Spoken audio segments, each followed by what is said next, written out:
রাধে রাধে বন্ধুরা, দেখো অনেক দিন তোমাদের সাথে কোনো মিনি ব্লগ শেয়ার করা হয় না, তাই ভাবলাম আজকে একটা মিনি ব্লগ শেয়ার করা যাক। তো আমি এখানে দেখো ঘুম থেকে উঠে স্নান করে নিয়েছি, আর ঘুম থেকে উঠেই দেখি আকাশের অবস্থা পুরো খারাপ, বৃষ্টি পড়ছে। তাই ভাবলাম আজকে কেননা খিচুড়ি খাওয়া যাক। তো আমি এখানে ড্রেস চেঞ্জ করে দেখো বাজারে যাওয়ার জন্যে পুরো রেডি।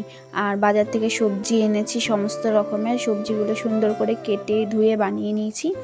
তো এখানে মা ভাজা করার জন্য আলু আর পটল নুন হলুদ দিয়ে মাখিয়ে রেখেছে, আর পাঁপড়ও ভাজবে। সমস্ত কিছু আজকে আমার মাই করবে।